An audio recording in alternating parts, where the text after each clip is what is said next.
Hey guys, how are you all. मेरा नाम है रमनदीप सिंह। स्वागत है आपका मेरे चैनल एएफएलएम के अंदर। एंड गाइस, आज हम अपना नया चैप्टर स्टार्ट करने जा रहे हैं, that is ECB, external commercial borrowings. And ये मेरा प्रॉमिस है, you will love it, you will love it. इतनी डेप्थ में जाकर इस चैप्टर को पढ़ेंगे ना, आग लगा देंगे भाई, सब मजा आने वाला है। एक्सटर्नल कमर्शियल बोरोइंग्स, इस चैप्टर को स्टार्ट करने से पहले कुछ बेसिक बातें कर लेता हूं, फिर इस चैप्टर को स्टार्ट करते हैं। अच्छा, एक बात बताओ मेरे को, नॉर्मल में जब कोई इंडियन कंपनी फंड रेस करती है, पहले मैं नॉर्मल कंपनी के हिसाब से बात कर रहा हूं। मान लो अगर कोई एक्स लिमिटेड है, ये इंडियन कंपनी है, अगर ये इंडिया से ही फंड रेस करती है, इंडिया से ही फंड रेस करती है, तो नॉर्मली जो ये फंड रेस करती है वो दो रूट से रेस करती है, दो रूट से फंड रेस करती है नॉर्मली ये कंपनी। वो दो रूट कौन कौन से होते हैं? एक होता है डेट रूट, एक होता है इक्विटी रूट। यही होता है ना मेनली। डेट रूट मतलब कंपनी लोन लेकर काम कर रही है, इक्विटी रूट मींस कंपनी, आपने पढ़ा होगा, अकाउंट्स में पढ़ते होगे, एक होता है ऑनर फंड्स, एक होते हैं बोरोड फंड्स। इक्विटी को हम ऑनर फंड्स बोलते हैं, शेयर होल्डर्स को हम कहते हैं ना owners of the company, owner funds. और डेट रूट का मतलब है बोरोड फंड्स, जो कंपनी लोन लेके काम कर रही है। यही होता है ना, दो ही रास्ते होते हैं, या तो कंपनी लोन लेकर काम करेगी या शेयर कैपिटल में उनकी पैसा इन्वेस्ट करवा दो। दो तरीके होते हैं। कंपनी में पैसा कहां से आता है? तो शेयर इशू करके आता है, लोन लेके आता है। ये दो रास्ते होते हैं इंडियन कंपनी को, अगर इंडिया से ही फंड रेस करने हैं। तो सेम अगर वो इंडियन कंपनी बाहर से फंड रेस करेगी, आउटसाइड इंडिया से, तो भी दो ही रास्ते हैं उसके पास, या तो वो डेट की फॉर्म में लेगी या इक्विटी की फॉर्म में लेगी। तो अब जरा देखो, तो अगर हम एग्जांपल लेके बात करें, तो मान लो एक कंपनी है, इंडियन कंपनी है एक्स लिमिटेड, ठीक है। ये वाई लिमिटेड से फंड रेस कर रही है। वाई लिमिटेड यूएसए की कंपनी है। कहां की कंपनी है? यूएसए की कंपनी है। यहां से ये जब ये फंड्स लेगी, तो ये दो तरीके से ले सकती है फंड्स। जब ये बाहर की कंपनी से फंड्स लेगी तो दो तरीके से ले सकती है, या तो डेट की फॉर्म में लेगी या इक्विटी की फॉर्म में लेगी, या डेट की फॉर्म में लेगी या इक्विटी की फॉर्म में लेगी। अगर ये डेट की फॉर्म, अगर ये इक्विटी की फॉर्म में लेगी, तो इक्विटी भी दो तरीके की होती है। एक होती है लॉन्ग टर्म के लिए इन्वेस्ट करा बाहर की कंपनी ने, और एक होता है शॉर्ट टर्म के लिए इन्वेस्ट करा है। लॉन्ग टर्म इन्वेस्टमेंट करी है बाहर की कंपनी ने, या बाहर की कंपनी ने शॉर्ट टर्म इन्वेस्टमेंट करी है आपकी कंपनी में। या तो हो सकता है बाहर की कंपनी ने आपकी कंपनी में क्या करी हो, लॉन्ग टर्म इन्वेस्टमेंट करी हो, या हो सकता है उसने आपकी कंपनी के अंदर क्या करी हो, शॉर्ट टर्म इन्वेस्टमेंट करी हो। अगर वो बाहर की कंपनी इंडियन कंपनी के इक्विटी शेयर्स में लॉन्ग टर्म के लिए इन्वेस्ट करते हैं, तो इसी को हम बोलते हैं FDI. Then it is called as, अगर लॉन्ग टर्म के लिए इन्वेस्ट करते हैं, then it is called as FDI. इसी को हम क्या बोलते हैं? FDI.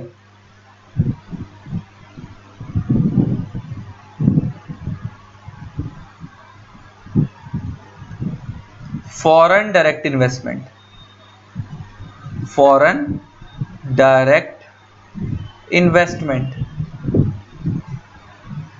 FDI.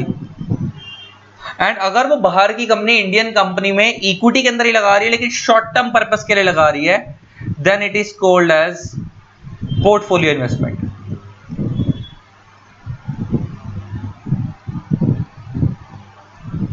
Called as portfolio investment.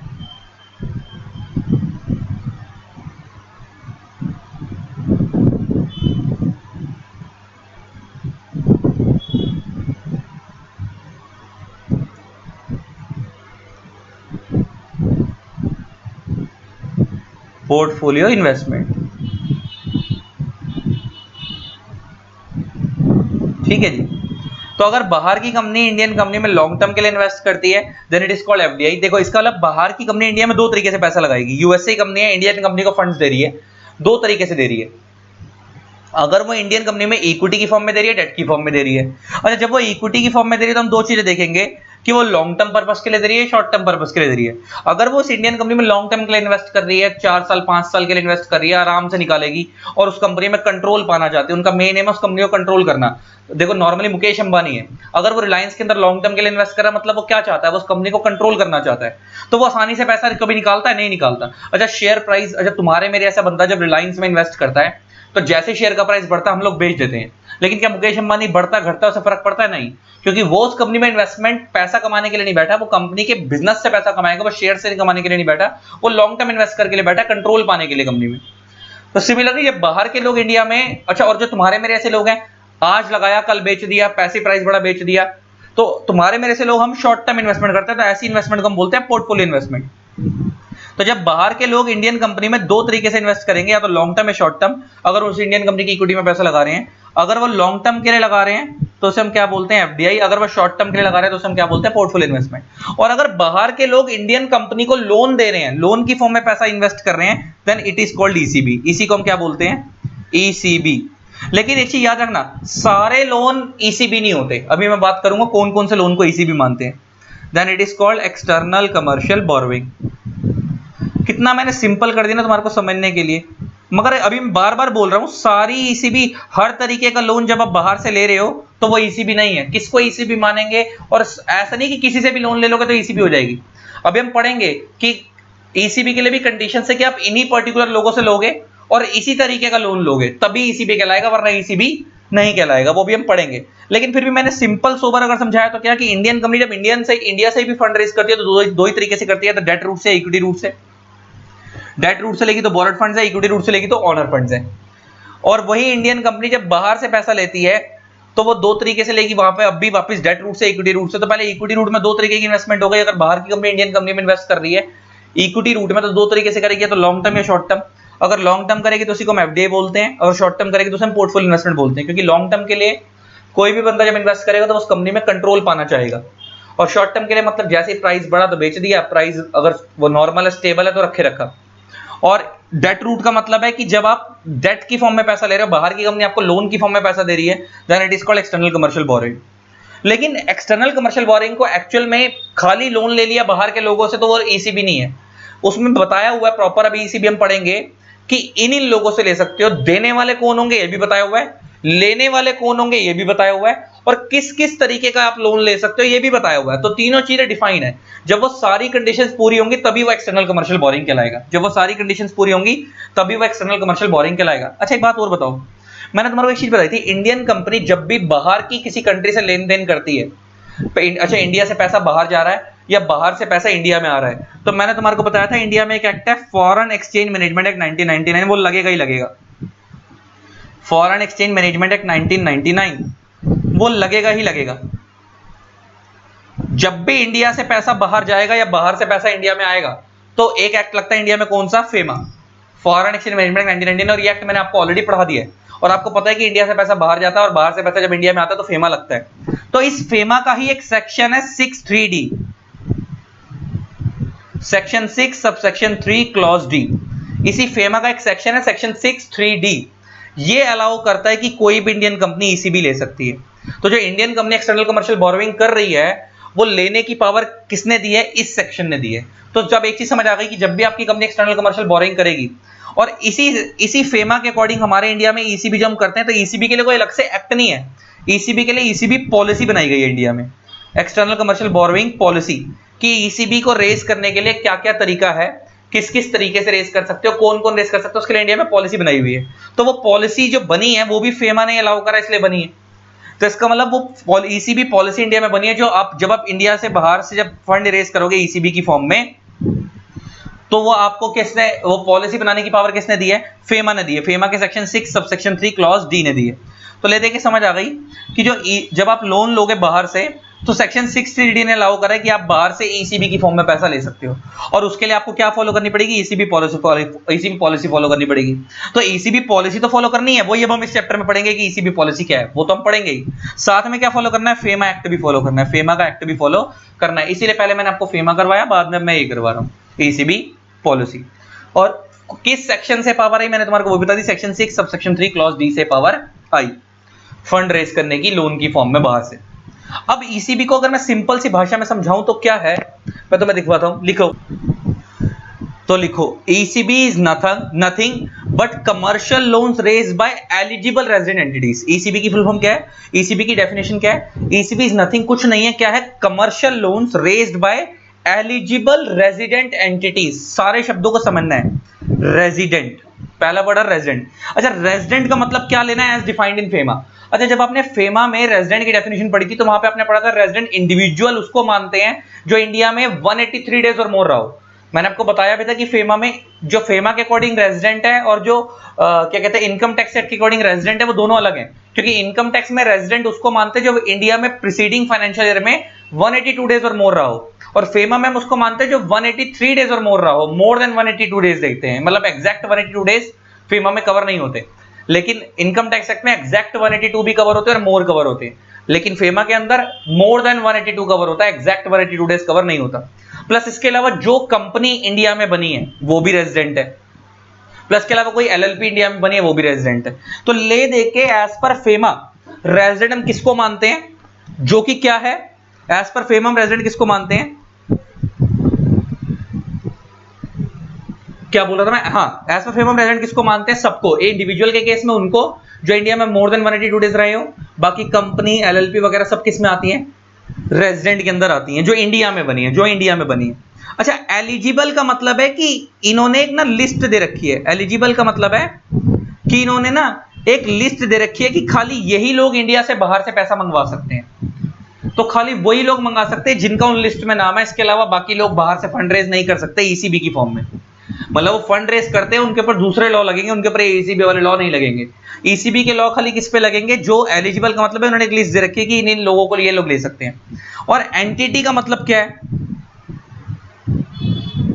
Entity का मतलब क्या है, एंटिटी के अंदर कौन कौन आ गया, एंटिटी के अंदर आ गए कंपनीज, एंटिटीज में कौन कौन आ गया, कंपनीज आ गई, एलएलपी आ गई, इंडिविजुअल्स आ गए, सब आ गए, कंपनीज एलएलपी इंडिविजुअल्स सब आ गए, इंडिविजुअल्स सब आ गए। ये सब ना मैंने एनालाइज करके अपनी बुक में लिख लिया था ताकि तुम्हारे को कुछ भी चीज मिस ना हो, तो मैं साथ साथ लिखता जाऊंगा साथ में। तो देखो तो ECB is nothing but commercial loans raised bye eligible resident entities, और रेजिडेंट मैंने बता दिया किसको लेना है, एज पर फेमा लेना है। एलिजिबल का मतलब है एक लिस्ट दी हुई है कि ये लोग एलिजिबल होंगे वही ले सकते हैं, और एंटिटी का मतलब क्या है, कंपनी एलएलपी इंडिविजुअल सब आ गए इसके अंदर, है ना। अच्छा और क्या ले सकते हैं हम लोग, क्या ले सकते हैं, कमर्शियल लोन्स, कमर्शियल लोन्स। तो नेक्स्ट चीज क्या है, only commercial loans are allowed. Commercial loan समझ आते हैं ना, मतलब आप जो पैसा ले रहे हो वो उसे कहीं बिजनेस में इन्वेस्ट करोगे, नॉर्मल पर्पस के लिए नहीं ले रहे। मैं पैसा ले रहा हूं घर बनाऊंगा, कार लूंगा, वो कमर्शियल पर्पस नहीं है। मैं पैसा ले रहा हूं कमर्शियल पर्पस के लिए, बिजनेस में इन्वेस्ट करने के लिए, तो वो कमर्शियल लोन्स है। अभी वो किस किस तरीके के कमर्शियल लोन होते हैं, क्या क्या होते हैं, वो सब हम देखेंगे। तो only commercial loans are allowed. अच्छा जिनसे आप लोगे, जिनसे आप लोन लोगे वो कौन होनी चाहिए, लॉ कहता है उनके लिए भी उसने एक बता रखा है। ये नहीं कि अब देखो ये पहले तो हमने पढ़ा लेने वाली कौन होगी, एंटिटी एलिजिबल रेजिडेंट एंटिटी। जिससे आप लोन लोगे वो होते हैं recognised non resident lenders. Loan किससे लिया जाएगा, to be raised from recognized non-resident lenders, recognized non-resident lenders। ये चीज बड़ी इंपॉर्टेंट है, शब्द बड़े इंपॉर्टेंट है, सारे फोकस करने वाले। मतलब लेने वाली एंटिटी कौन है, एलिजिबल रेजिडेंट एंटिटी। देने वाली एंटिटी कौन है, रिकॉग्नाइज्ड नॉन रेजिडेंट। अच्छा नॉन रेजिडेंट क्यों बोला, जो ले रहा है वो इंडिया का बंदा है तो रेजिडेंट हो गया, जो दे रहा है वो बाहर का बंदा है तो वो नॉन रेजिडेंट हो गया। और नॉन रेजिडेंट, और जो लोन देता है उसे हम क्या बोलते हैं, लेंडर, और जो लोन लेता है उसे हम क्या बोलते हैं, बोरवर। तो हमारी जो इंडियन एंटिटी है वो एलिजिबल रेजिडेंट एंटिटी होनी चाहिए, मतलब बोरवर होनी चाहिए, जो होगी वो एलिजिबल रेजिडेंट एंटिटी होगी, ये कौन होगी, बोरवर। और जो देने वाला बंदा होगा, जो लेंडर होगा, वो कौन होगा, रिकॉग्नाइज नॉन रेजिडेंट लेंडर। मतलब वो अच्छा रिकॉग्नाइज शब्द बड़ा इंपॉर्टेंट है, ये नहीं कि आप बाहर की किसी भी संस्था से लोन ले लोगे तो ईसीबी हो जाएगा। उसकी भी लिस्ट दी हुई है इस ईसीबी पॉलिसी में कि आप किन किन लोगों से लोन ले सकते हो बाहर से। अच्छा ऐसा पता है क्यों बनाया, अच्छा क्या तुम्हें नहीं लगता कि बाहर की बहुत सारी एजेंसी ऐसी हैं जो इंडिया में पैसा देकर इंडिया के लोगों से गलत काम करवा सकती हैं। मान लो कोई पॉलिटिकल एंटिटी है बाहर की, और वो इंडिया के लोगों को इंडिया के बड़े बड़े ब्यूरोक्रेट्स को पैसा देकर या इंडिया की बड़ी बड़ी कंपनीज को पैसा देकर इंडिया की खबर निकलवाएं, इंडिया के अंदर के सीक्रेट्स निकलवाएं, है ना, इंडिया में करप्शन बढ़े, इंडिया में स्मगलिंग करवाएं, इंडिया में मर्डर करवाएं पैसे देके बाहर से। तो ऐसा नहीं कि आप किसी से भी बाहर के लोगों से पैसा ले लोगे, इंडिया के तो इतने सारे दुश्मन है।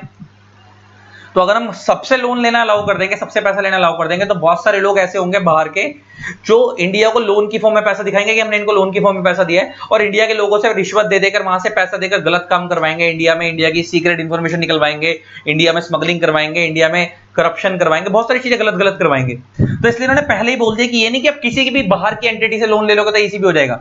रिकॉग्नाइज नॉन रेजिडेंट लेंडर होने चाहिए। कौन होने चाहिए? रिकॉग्नाइज। तो मतलब लेने वाला भी एलिजिबल होना चाहिए। लेने वाले के लिए वर्ड है एलिजिबल, देने वाले के लिए रिकॉग्नाइज, कि जो ले रहा है उसका भी नाम बताया हुआ है कि ये लोग लोन लेंगे, और जो दे रहे हैं उनकी भी लिस्ट दे रखी है कि ये लोग लोन देंगे।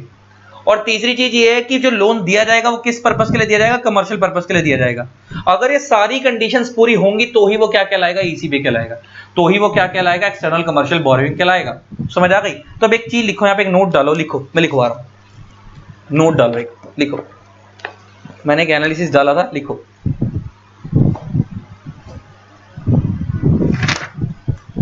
लिखो, लिखो। It means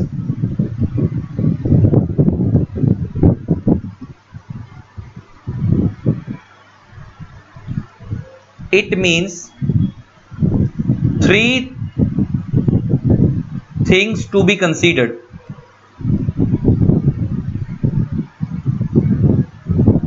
while taking external commercial borrowing. तीन चीजें ध्यान रखनी जब आप एक्सटर्नल कमर्शियल बोरोइंग लोगे, तो तीन चीजों का ध्यान रखना है।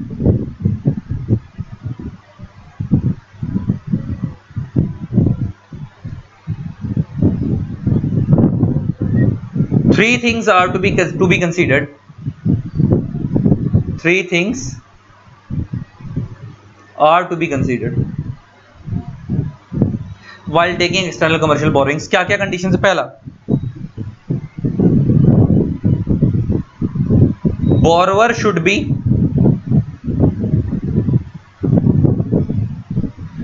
eligible resident entity.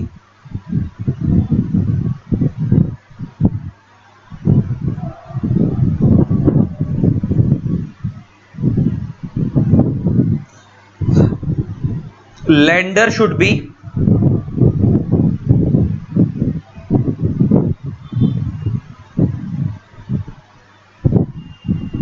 recognized non-resident entity.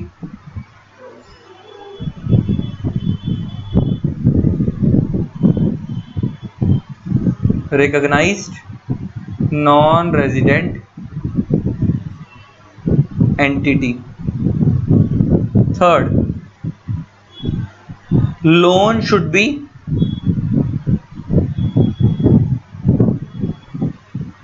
taken for commercial purpose.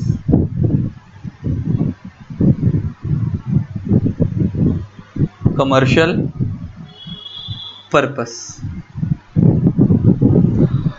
तो तीन चीजें क्या क्या ध्यान रखनी है तभी वो ईसीबी कहलाएगा। पहला, जो लेने वाला बंदा इंडिया का वो एलिजिबल रेजिडेंट चाहिए, और एलिजिबल रेजिडेंट और एंटिटी तीनों का फर्क बता दिया मैंने। क्या रेजिडेंट मतलब वो बंदा जो फेमा में डिफाइन है, और मैंने तुम्हें बताया फेमा में रेजिडेंट में सब डिफाइन है, इंडिविजुअल्स भी डिफाइन है, कंपनी भी डिफाइन है। तुमने पढ़ा था जो कंपनी इंडिया में बनी है वो इंडिया की रेजिडेंट है, जो एलएलपी इंडिया बनी है वो इंडिया की रेजिडेंट है ना, जो इंडिविजुअल इंडिया में 183 डेज या उससे ज्यादा रहता है वो भी एज पर फेमा रेजिडेंट है।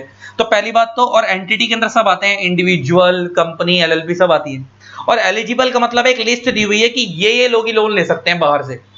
तो अगर आप वो तीनों चीजें पूरी कर रहे हो, सारी कंडीशंस पूरी कर रहे हो, तब आप बोरोवर कहलाओगे, एलिजिबल रेजिडेंट एंटिटी कहलाओगे बोरोवर वाली। जिससे आप लोन ले रहे हो वो कौन होनी चाहिए? रिकॉग्नाइज नॉन रेजिडेंट एंटिटी होनी चाहिए। रिकॉग्नाइज का मतलब मैंने बता दिया कि आप ये नहीं कि बाहर से मुंह उठाकर किसी से भी लोन ले लोगे तो वो लोन हो जाएगा आपका।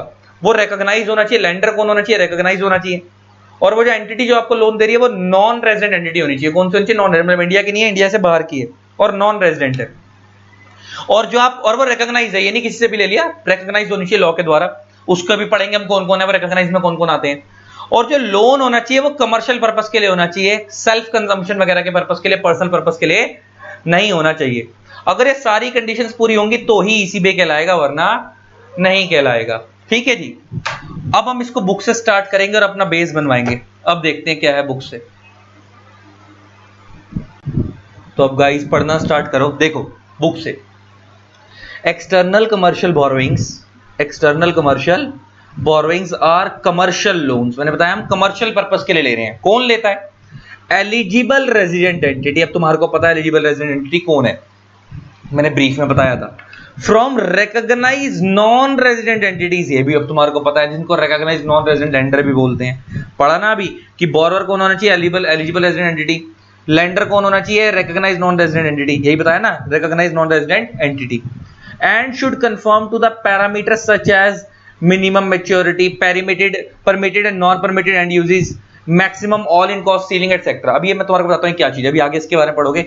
इसमें ना जब आप लोन लेते हो तो उसमें एक मैच्योरिटी पीरियड होता है कि मिनिमम इतने साल के लिए लोगे, तो कह रहा है वो उतने साल की रिक्वायरमेंट पूरी करोगे तभी ईसीबी कहलाएगा। Permitted and non permitted end uses का मतलब क्या है कि वो जब पैसा आप ले रहे हो वो अल्टीमेटली यूज कहां पे होगा, किस पर्पस के लिए ले रहे हो वो भी बताए गए हैं। परमिटेड यूजेस मींस उन्होंने बता रखा है, ये लिस्ट दे रखी है कि आप इन जगह के उस पैसे को यूज कर सकते हो। Non permitted end uses means कि आप वहां से लोन ले रहे हो लेकिन इन पर्पस के लिए यूज नहीं कर सकते। अगर आपने उन्होंने देखो, इसका मतलब ये हो गया कि आपको वो सारी कंडीशंस पूरी करनी है। मैंने तुम्हारे को क्या बताया था कि ईसीबी ऐसा नहीं कि खाली लोन ले लिया तो काम हो गया। लेने वाली एंटिटी कौन होनी चाहिए? Eligible resident entity. देने वाली एंटिटी कौन होनी चाहिए? रिकॉग्नाइज नॉन रेजिडेंट लेंडर, बाहर का जो बंदा है।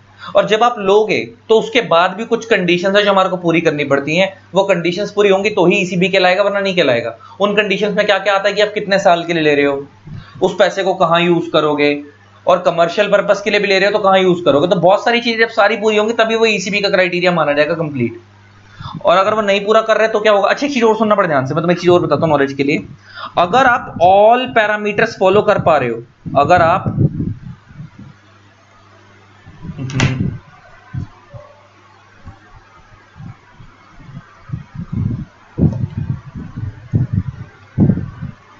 अगर आप ऑल पैरामीटर्स को कंप्लाई कर पा रहे हो, ऑल पैरामीटर्स को कंप्लाई कर पा रहे हो, तो आपको आरबीआई का अप्रूवल नहीं चाहिए।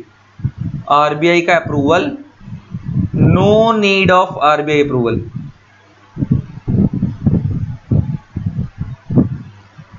Only intimation is to be given, only intimation is to be given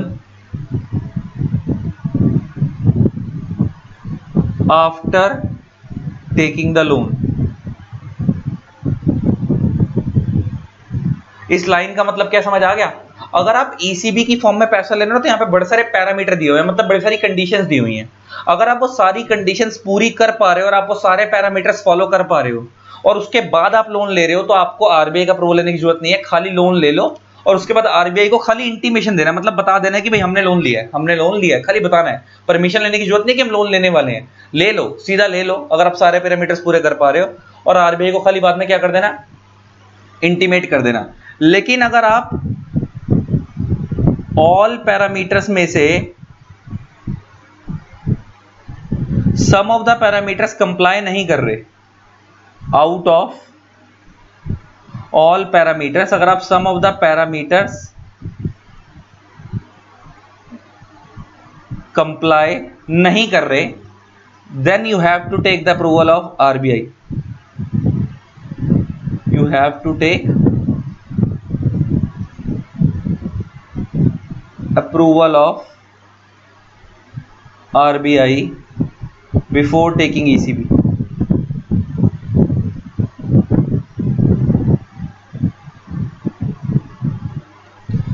इसका मतलब दो बातें हो गई।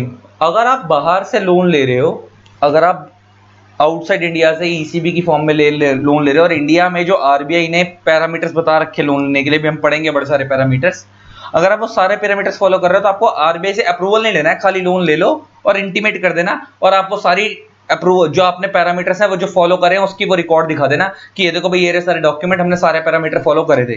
तो खाली इंटीमेट करना है आपको, आरबीआई को अप्रूवल लेने की जरूरत नहीं है आरबीआई से लोन लेने से पहले।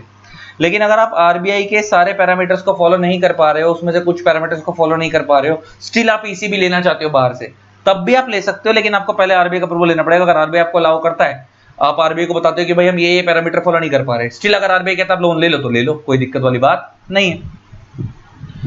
आगे क्या बोलता है, transaction on account of ECB are governed by section 63D of the foreign exchange management 1990। मैंने तुम्हारे को बताई दी थी ये बात, मैंने तुम्हारे को पहले बता दी थी कि जितना भी आप लोन लेते हो अल्टीमेटली फॉरेन से पैसा आ रहा है इंडिया में, और तो फेमा तो लगेगा, तो फेमा का कौन सा सेक्शन लगता है, मैंने तुम्हारे को बताया था 63D, section 6 subsection 3 clause D लगता है, जो अलाउ करता है कि आप लोन ले सकते हो। Various provision respect of borrowing from overseas are included in the foreign exchange management borrowing or lending in foreign exchange regulation 2018 and the foreign exchange management guarantees regulation 2000 as amended from time to time under FEMA।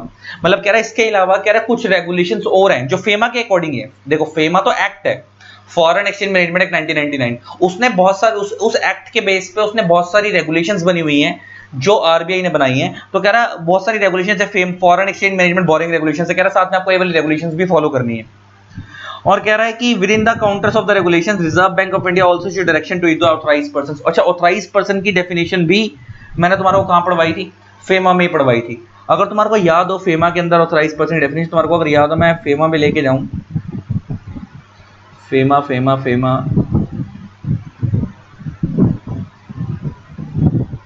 ये देखो मैं तुम्हें FEMA खोल रहा हूं, तो FEMA के अंदर तुम्हारे को जो डेफिनेशन तुमने पढ़ी थी, फेमा तो हर जगह है, सीए फाइनल के कोर्स में भी है, सीएमए फाइनल के कोर्स में भी है, सीएस के कोर्स में भी, सब जगह ही है। तो इसमें तुमने फेमा के अंदर ऑथराइज्ड पर्सन की डेफिनेशन पढ़ी थी, ये रही। तो ऑथराइज्ड पर्सन में ऑथराइज्ड डीलर आते हैं, मनी चेंजर आते हैं, ऑफशोर बैंकिंग यूनिट आते हैं, पूरी तुमने पढ़ी थी। और जो मैं तुम्हारे को रेजिडेंट टाइप की डेफिनेशन की बात कर रहा था, रेजिडेंट, तो तुमने रेजिडेंट पढ़ा था कौन कौन होता है तुम्हारे को, ये रहा नॉन रेजिडेंट एंटिटी, इसमें पर्सन रेजिडेंट आउटसाइड इंडिया आता है। और पर्सन रेजिडेंट आउटसाइड इंडिया कौन होता है, जब पर्सन रेजिडेंट इन इंडिया नहीं होता। और पर्सन रेजिडेंट इन इंडिया कौन होता है, इसके अंदर एक तो पर्सन वो आता है जो इंडिया में मोर देन 182 डेज रहा हो, इसके अलावा वो कंपनी जो इंडिया के, इसके अलावा कोई बॉडी कॉर्पोरेट जो इंडिया में रजिस्टर्ड है, भले वो रजिस्टर्ड और इनकॉर्पोरेटेड है, कोई उसकी ब्रांच हो गई है ना, एनी पर्सन और बॉडी रजिस्टर्ड और इनकॉर्पोरेटेड इन इंडिया। अच्छा, इसमें पार्टनरशिप फर्म्स वगैरह भी आ गई, कंपनी भी आ गई, एलएलपी भी आ गई। तो ले दे के ये तुम्हारे को मैंने फेमा पढ़वाया ही था, ठीक है। तो ये तुमने वहां सारी टर्म्स पढ़ी रखी है। तो कह रहा है कि सारी आरबीआई की रेगुलेशन जो RBI time time authorised persons को डायरेक्शन इशू करता है। अच्छा, अब इंडिया में अभी जो भी बाहर से पैसा मंगवाओगे तो ऑब्वियस सी बात है अपने अकाउंट में डायरेक्टली तो ले नहीं लोगे। जब बाहर से पैसा आएगा इंडिया के अंदर तो पहले वो आएगा तो फॉरेन करेंसी में, लेकिन वो उसको इंडिया में आप कन्वर्ट कराओगे तो वो डायरेक्टली तो होगा नहीं, पहले वो ऑथराइज्ड डीलर से कन्वर्ट कराना पड़ेगा। ऑथराइज्ड डीलर किसका पार्ट है, ऑथराइज्ड पर्सन का ही पार्ट है। ये आप लोगों ने मतलब बड़े बड़े बैंक्स हो गए, ऑफशोर बैंकिंग यूनिट हो गई। तो कह रहा है इनको जो टाइम टू टाइम गाइडलाइंस आती है वो भी फॉलो करनी पड़ेगी, इनको भी फॉलो करनी पड़ेगी ईसीबी के लिए। तो कह रहा है ईसीबी में जो बंदा लोन ले रहा है उसको तो आरबीआई की गाइडलाइंस फॉलो करनी है, जो वहां से जो पैसा आएगा और वो बैंक्स जो आपको कन्वर्ट करके वो पैसा देंगे उनको भी वो गाइडलाइंस वगैरह फॉलो करनी है। अब ईसीबी फ्रेमवर्क स्टार्ट कर रहे हैं। Framework for raising loan through ECB comprises of the two options. देखो दो तरीके के ऑप्शन है और पैरामीटर्स, ये पैरामीटर्स दिए हुए हैं। अगर आप ये सारे पैरामीटर्स फॉलो कर लोगे, मैंने तुम्हारे को बताया, तो आपको आरबीआई का अप्रूवल लेने की जरूरत नहीं है, डायरेक्टली लोन ले लो, सिर्फ बाद में इंटीमेट कर देना। अगर आप इनमें से कोई भी पैरामीटर फॉलो नहीं करोगे तो आपको आरबीआई को अप्रूवल लेने की जरूरत है, उसके बाद ही आप लोन लोगे। अब देखो इसमें दो तरीके की देखो ईसीबी है, वो कह रहा है एक होता है फॉरेन करेंसी डिनोमिनेटेड ईसीबी, एक होती है इंडियन रुपी डिनोमिनेटेड ईसीबी। दोनों में फर्क क्या है? Foreign currency denominated ECB means आप बाहर से पैसा ले रहे हो, डॉलर की फॉर्म में ले रहे हो और आपको वो पैसा डॉलर की फॉर्म में यूज करना है। इंडियन रुपी डिनोमिनेटेड ईसीबी का मतलब आप बाहर से पैसा ले तो डॉलर की फॉर्म में रहे, लेकिन बाद में आप उसको किस में कन्वर्ट कराओगे, इंडियन रुपी में कन्वर्ट होकर आपके बैंक में आएगा। मतलब अल्टीमेटली आप जो उसको डिनोमिनेट करोगे, आप ये बोलोगे कि आपको देखो एक होता है कि आप, अच्छा दोनों केस कब बनते होंगे मैं तुम्हें बताता हूं। जैसे मान लो आपसे पूछा कि आप ईसीबी लेना चाहते हो, आपने बोला आप ईसीबी लेना चाहते हो, आपने बोला आप $1000 की ईसीबी लेना चाहते हो, आपने बोला आप $1000 की ईसीबी लेना चाहते हो। इसका मतलब ये कौन सी ईसीबी है? फॉरेन करेंसी डिनोमिनेटेड ईसीबी है। अच्छा, इसी को अगर मैं इंडियन करेंसी में कन्वर्ट कर दूं, मान लो $1 ₹70 का, तो 1000 इंटू में 70 कितना हो गया? 70,000, 70,000। अब आपसे किसी ने बोला आप ईसीबी लेना चाहते हो, आपने कहा लेना चाहता हूं, लेकिन मैं ₹70,000 की ईसीबी लेना चाहता हूं। कितने की लेना चाहता हूं? 70,000 की ईसीबी लेना चाहता हूं। मतलब आप कौन सी बात कर रहे हो? अब आप इंडियन करेंसी डिनोमिनेटेड ईसीबी की बात कर रहे हो, अब आप रुपीज में बात कर रहे हो। तो ईसीबी दो तरीके की होती है, एक होती है डॉलर में और एक होती है मतलब एक होती है फॉरेन करेंसी में, और एक होती है फॉरेन करेंसी डिनोमिनेटेड ईसीबी, एक होती है इंडियन रुपी डिनोमिनेटेड ईसीबी। आप कौन सी ईसीबी लेना चाहते हैं डिपेंड करता है। अच्छा एक बात बताओ, अगर कोई बाहर का बंदा कोई इंडिया की एंटिटी बाहर से फंड रेज कर रही है, ईसीबी की फॉर्म में और उसे इंडिया में ही यूज करना चाहती है, इंडिया में ही यूज करना चाहती है, तो वो कौन सी ईसीबी लेती होगी? इंडियन रुपी डिनोमिनेटेड ईसीबी लेती होगी कि भाई मेरे को वो पैसा, बाहर से जो पैसा आएगा उसे इंडियन रुपी में कन्वर्ट करके इतना पैसा मेरे को चाहिए, दे देना। अगर कोई है इंडियन एंटिटी लेकिन बाहर से पैसा ले रही है, लेकिन वो उसको कहीं और यूज करना चाहती है, बाहर यूज करना चाहती है, बाहर की कंट्री में यूज करना चाहती है, तो वो कौन सी ईसीबी लेती होगी? फॉरेन करेंसी डिनोमिनेटेड ईसीबी लेती होगी। वैसी वाली एंटिटी कौन सी ईसीबी लेती होगी? फॉरेन करेंसी डिनोमिनेटेड ईसीबी लेती होगी, है ना, क्योंकि उसको फिर इंडियन रुपी में से कन्वर्ट ही नहीं करना, उसे फिर इंडियन रुपी में उसे कन्वर्ट ही नहीं करना। बात समझ आ गई ना? उसे तो उसे बाहर यूज करना है, और जब बाहर यूज करना है तो फॉरेन करेंसी में यूज होगा। तो हम लेने वाली एंटिटी इंडियन है, बाहर से ले रही है, लेकिन उस पैसे को वो इंडिया में यूज नहीं कर रही, यूज कहां करेगी? वो उसे बाहर ही करेगी।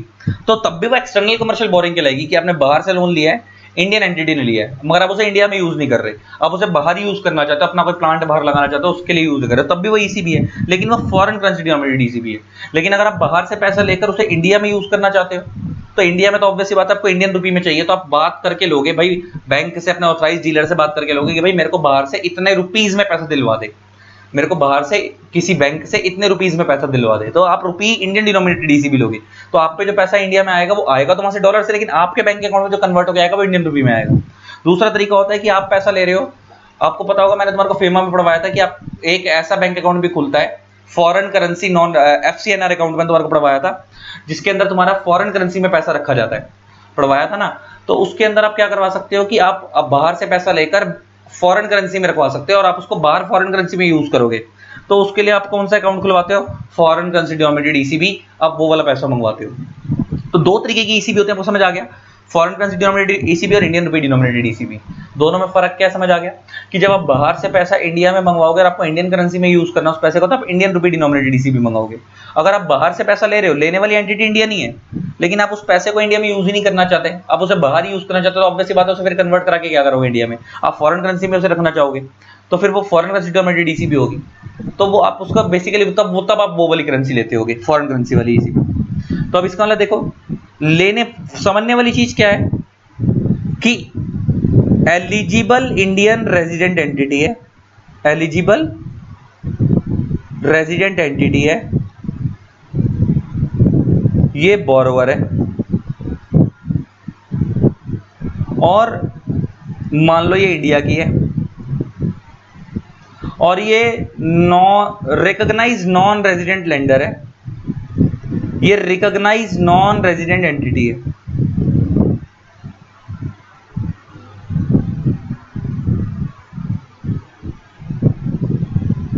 एंटिटी है, मान लेते एग्जांपल लेके यूएसए की है, ये लेंडर है, ये आपको लोन दे रही है, ये आपको क्या दे रही है? ईसीबी दे रही है, ईसीबी की फॉर्म में आपको लोन दे रही है एक्सटर्नल, और आपके लिए बोरोइंग है, उनके लिए वो लेंडिंग है, तो वो आपको लोन दे रहे हैं ईसीबी की फॉर्म में। तो अगर ये जो आप लोन ले रहे हो, अगर आप इसको विद इन इंडिया यूज करना चाहते हो,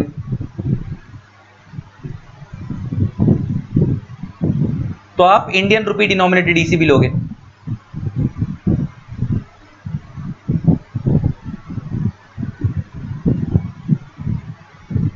क्योंकि आपको इंडियन रुपी में इसे इंडिया में यूज करना, तो आप इंडियन रुपी में मंगवाओगे पैसा।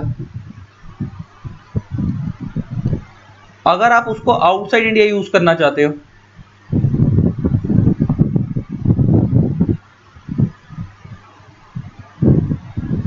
अल्टीमेटली, क्योंकि हमें यूज कहां हो रहा है वो तो हम आगे पढ़ेंगे, अल्टीमेटली हमारा फोकस क्या है कि वो पैसा जो बाहर से आ रहा है वो लेने वाली एंटिटी इंडियन है और देने वाली बाहर की है, तो वो ईसीबी हो गई। अब उसे यूज इंडिया में करोगे बाहर करोगे इस पर डिपेंड होता है। अगर आप उसे आउटसाइड इंडिया यूज करोगे तो वो फॉरेन करेंसी डिनोमिनेटेड ईसीबी है। तो आप यही बोलोगे मेरे को इतने डॉलर में दे दे या इतने पाउंड्स की ईसीबी दे दो, क्योंकि आप उसे जिस कंट्री में यूज करना उसके हिसाब से उस करेंसी में आप मांगोगे और उधर यूज करने के लिए। मान लो कोई इंडिया की कंपनी वो यूएसए में अपना प्लांट लगाना चाहती है और वो यूएसए से लोन लेना चाहती है, तो वो यूएसए से जब लोन लेगी तो वो फॉरेन करेंसी में लेगी लोन, यूएस डॉलर में, तो फॉरेन करेंसी डिनोमिनेटेड ईसीबी हो गई। लेकिन अगर वो बाहर से पैसा लेके इंडिया में यूज करना चाहती है तो वो इंडियन रुपी में लेगी पैसा वहां से कन्वर्ट करा के, तो वो इंडियन रुपी डिनोमिनेटेड ईसीबी होगी। अब वो क्या बोल रहा है? पहला आता है करेंसी ऑफ बोरोइंग, कि आप इस वाले में करेंसी ऑफ बोरोइंग क्या होगी, इस वाले में, और तुम्हारे को मैंने बता ही दिया, इस वाले में करेंसी ऑफ बोरोइंग क्या होगी? Any freely convertible foreign currency, और इस वाले में करेंसी ऑफ बोरोइंग क्या होगी, इंडियन रुपी। मतलब ये है कि यहाँ पे जब पैसा मंगवा रहे हो फॉरेन करेंसी में मंगवा रहे हो, और यहाँ जो आप पैसा मंगवा रहे हो वो इंडियन रुपी में मंगवा रहे हो। मैंने तुम्हारे को बता ही दिया, जब इंडिया में पैसा यूज करोगे तो ऑब्वियसली बात है इंडियन रुपी में मंगाओगे, और यहाँ पे पैसा आपका मेन ऑब्जेक्टिव बाहर यूज करने का इंडिया से बाहर, तो आप उसको फॉरेन करेंसी में मंगवाओगे।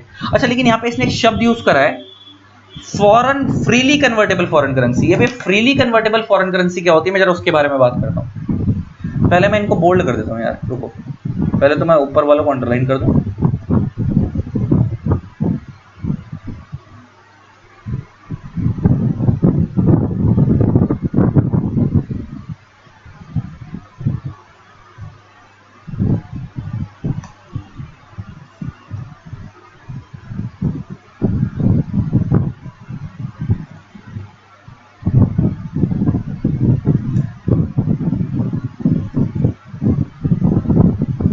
फॉर्म्स ऑफ ईसीबी, इन सबको बोल्ड कर रहा हूं मैं।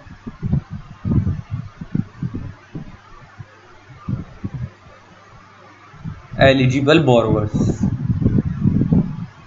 ठीक है जी। वापिस ऊपर चलते हैं।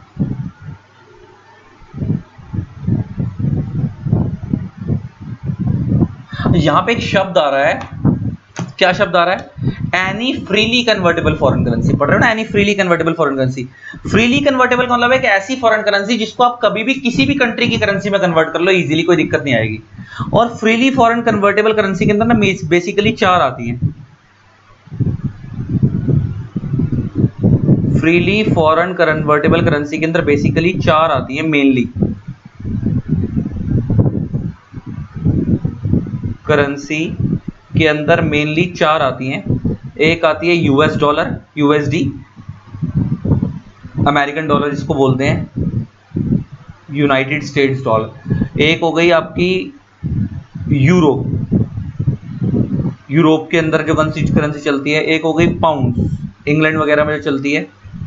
और एक हो गई येन जो जापान में चलती है। ये 4 करेंसियां ऐसी हैं जो कहा जाता है कि बहुत पावरफुल करेंसियां हैं, पावरफुल करेंसीज हैं, और कहा जाता है कि ये फ्रीली कन्वर्टेबल करेंसीज हैं।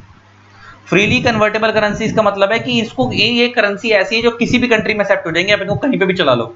इवन इंडिया में भी इनको कन्वर्ट कराना आसान है, बहुत आसान है कि आप बोलो कि मेरे पे ये, मैं इस कंट्री का रेजिडेंट हूँ, सिटीजन हूँ, मेरे पे ये वाली करेंसी है, वो बड़े इजीली ले लेंगे अगर इन 4 में से आपके पास कोई करेंसी होगी। और इंडिया में नहीं, किसी भी कंट्री में चले जाओ, वर्ल्ड के किसी भी देश में चले जाओ, ये 4 करेंसीज को वो इजीली कन्वर्ट करके आपको उधर की लोकल करेंसी दे देंगे।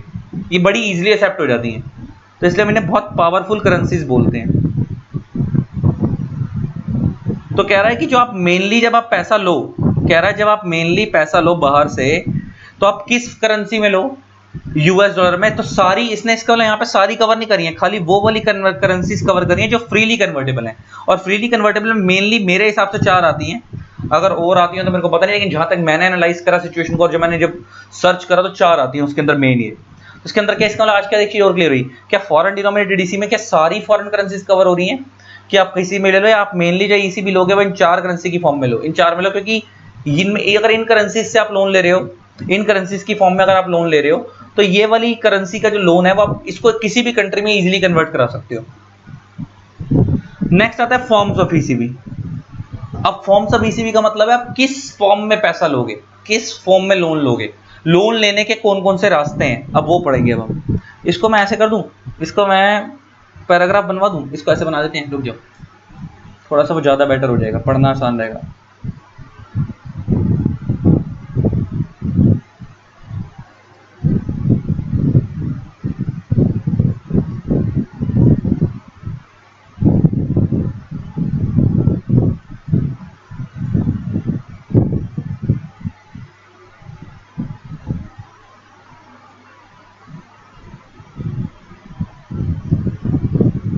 ये लो,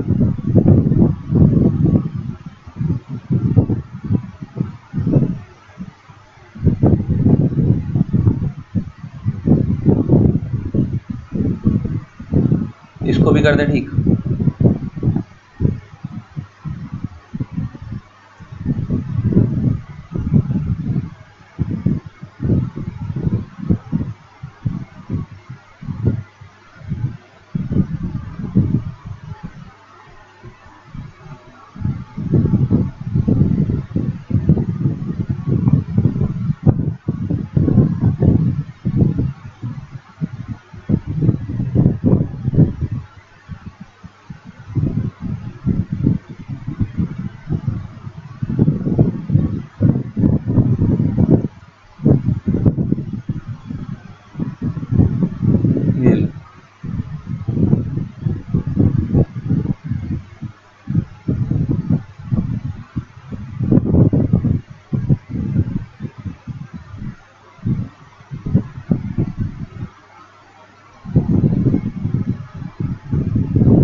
ठीक है जी, अब पढ़ते हैं इसको। आओ, तो फॉर्म्स ऑफ ईसीबी पढ़ें तो आप किस किस फॉर्म में ले सकते हो? Loan including bank loans. इसका मतलब जब आप, अगर इंडियन रेजिडेंट एंटिटी किसी फॉरेन के बैंक से पैसा ले रही है, इंडियन रेजिडेंट एंटिटी किससे पैसा ले रही है? किसी फॉरेन के बैंक से पैसा ले रही है। एक मिनट,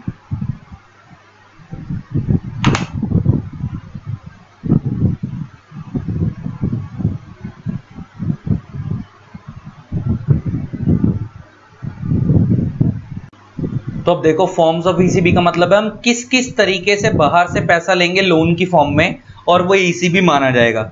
एक तो वो लोन ही ले लो। अच्छा, लोन इंक्लूडिंग बैंक लोन का मतलब क्या है? या तो आप नॉर्मल लोन ले रहे हो बैंक से, या आप नॉर्मल लोन ले रहे हो किसी बंदे से, नॉन रेजिडेंट से, बैंक नहीं है लेकिन वो नॉर्मल लोन की तरह पैसा है, तो वो ले लो। नेक्स्ट आप floating fix rate notes, bond, debentures other than fully and compulsory convertible instrument. अच्छा, other than fully and compulsory convertible क्यों बोला, बड़ा ध्यान से सुनना। कह रहा है या तो आप क्या कर लो, बाहर से जो पैसा ले रहे हो वो किस फॉर्म में ले लो, लोन की फॉर्म में ले लो, या आप ऐसा कर दो कि इंडिया की कंपनी बाहर की किसी एंटिटी को डिबेंचर इशू कर दे या फिक्स रेट नोट्स, बॉन्ड्स वगैरह इशू कर दे और बदले में पैसा ले ले। देखो, नॉर्मल भी एक कंपनी क्या होती है, जैसे इंडियन कंपनी है, वो बैंक से या तो नॉर्मल टर्म लोन लेती है, या वो जनरल पब्लिक को, जनता को डिबेंचर इशू करके वहां से लोन लेती है, डिबेंचर इशू करके वहां से लोन लेती है। तो सेम वो यही कह रहा है, या तो आप बैंक वगैरह से लोन ले लो, या आप बाहर की जनता को डिबेंचर वगैरह इशू करके लोन ले लो, लेकिन डिबेंचर बॉन्ड्स इशू करके वहां से पैसा ले लो, वो भी ईसीबी कहलाएगा। लेकिन वो कहता है वो फुल्ली और कंपल्सरी कन्वर्टेबल नहीं होने चाहिए। अच्छा, उसका एक रीजन है, फुल्ली और कंपल्सरी कन्वर्टेबल क्यों नहीं होने चाहिए, उसका एक रीजन है। अच्छा, एक बात बताओ, जो फुल्ली कन्वर्टेबल होंगे, जब हम बोले कन्वर्टेबल, जो फुल्ली कन्वर्टेबल होंगे, जब हम बोले कन्वर्टेबल, तो कन्वर्टेबल का मतलब होता है कन्वर्टेबल इनटू इक्विटी। कन्वर्टेबल का मतलब क्या होता है? Convertible into equity. तुम खुद सोचो कि अगर मान लो कोई एक्स लिमिटेड इंडियन एंटिटी है, इंडियन रेजिडेंट एंटिटी है, इंडिया की कंपनी है, मान लो ये फॉरेन के अंदर, मान लो ये यूएसए, यूके के अंदर, यूएसए में या यूके के अंदर या कहीं पे भी बाहर की किसी कंट्री में फुल्ली कन्वर्टेबल डिबेंचर इशू करती है। अगर ये फुल्ली कन्वर्टेबल डिबेंचर इशू करती है और वहां के लोगों से पैसा ले लेती है लोन की फॉर्म में, तो फुल्ली कन्वर्टेबल का मतलब क्या है? फ्यूचर में ये पैसा इक्विटी में कन्वर्ट हो जाएगा। अच्छा, इसका मतलब यूएसए और यूके के लोगों ने जो पैसा दिया आज लोन की फॉर्म में, कल को उनको वो पैसा वापस नहीं होगा, बदले में उनको इसी कंपनी के क्या मिल जाएंगे? शेयर्स मिल जाएंगे। बदले में उनको क्या हो जाएगा? इसी कंपनी के शेयर मिल जाएंगे। एक बात बताओ, तुम नॉर्मल किसी इंडियन कंपनी के डिबेंचर खरीदते हो, वो दो तरीके के डिबेंचर होते हैं, एक होता है कन्वर्टेबल डिबेंचर, एक होता है नॉन कन्वर्टेबल डिबेंचर। कन्वर्टेबल का मतलब है कि वो डिबेंचर बाद में इक्विटी में कन्वर्ट हो जाएंगे, आपको उस डिबेंचर, जो आपने उस कंपनी के डिबेंचर में पैसा लगाया था, बदले में आपको उस कंपनी के शेयर मिल जाएंगे। और नॉन कन्वर्टेबल का मतलब होता है कि वो रिडीम हो जाएंगे, आपको बदले में क्या मिल जाएगा? पैसा मिल जाएगा वापस। तो यहाँ पे अगर कन्वर्टेबल का मतलब ये है कि अगर इंडियन कंपनी किसी बाहर की एंटिटी को या बाहर के लोगों को अगर फुल्ली कन्वर्टेबल डिबेंचर इशू कर रही है और वो फ्यूचर में किस में कन्वर्ट हो जाएंगे? इक्विटी में, तो ऑटोमेटिक अगर वो इक्विटी में कन्वर्ट हो जाएंगे, इसका मतलब ये लोन का पैसा अगर कल को इक्विटी में कन्वर्ट हो गया, तो हम कह सकते हैं कि बाहर के लोगों ने हमारी इस इंडियन कंपनी की इक्विटी में इन्वेस्ट करा है। किसमें इन्वेस्ट करें? इक्विटी में इन्वेस्ट करा है। और जब हम इक्विटी में इन्वेस्ट करते हैं, फिर तो वो एफडीआई हो गया, ईजी भी थोड़ी हुआ, फिर तो वो क्या हो गया? एफडीआई। फिर वो ईसी भी थोड़ी होगा, इसीलिए वो अलाउड नहीं है। इसीलिए वो क्या अलाउड नहीं है? फुल्ली, अदर देन फुल्ली और कंपल्सरी कन्वर्टेबल क्यों बाहर करें? समझ आ गया लॉजिक? क्योंकि अगर बाहर की एंटिटी को हम नॉर्मल डिबेंचर इशू करके उनसे लोन ले रहे हैं, तो इसी भी है।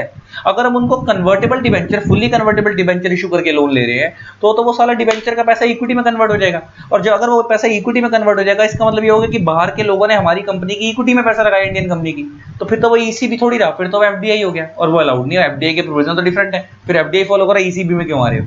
तो इसलिए फुल्ली कन्वर्टेबल डिबेंचर को क्यों बाहर करा, समझ आ गया? तो इसको बोल्ड कर लो कि क्यों बाहर हुए हैं, समझ आ गया?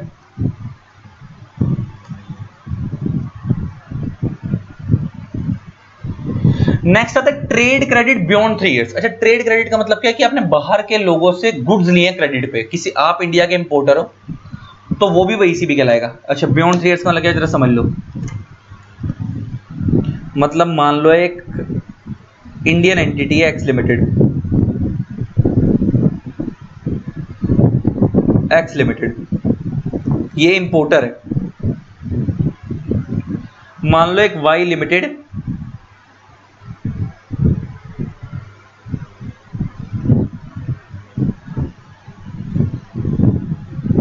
नॉन रेजिडेंट एंटिटी है, मान लेते हैं एक Y limited non resident entity है यूएसए की, तो ये एक्सपोर्टर हो गई। अगर ये वाई लिमिटेड एक्स लिमिटेड को गुड्स देती है क्रेडिट पे, गुड्स देती है किस पे, क्रेडिट पे, और इसको वो क्रेडिट का जो पीरियड दे रही है वो मोर देन 3 इयर्स का दे रही है, तो भी ईसीबी कहलाएगा। क्रेडिट पीरियड कितना है, more than 3 years, exact 3 years तक नहीं, more than 3 years.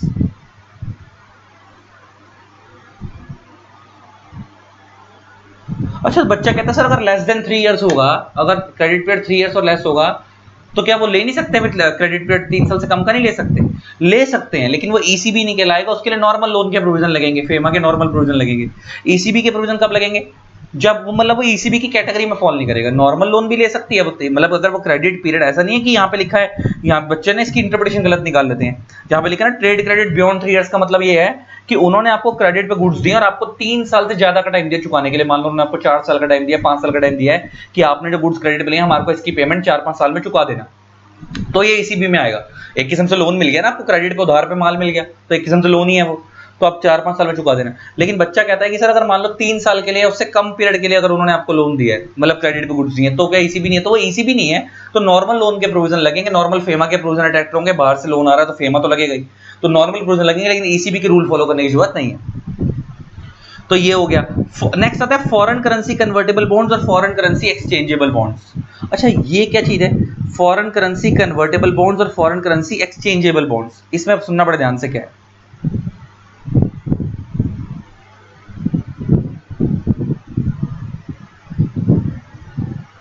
Foreign currency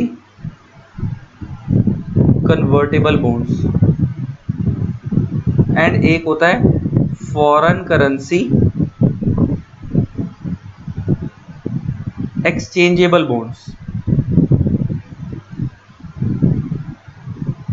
दो चीजें, ये क्या चीज है, बड़े ध्यान से सुनना। अच्छा, कन्वर्टेबल का मतलब क्या होता है, कन्वर्टेबल इनटू इक्विटी।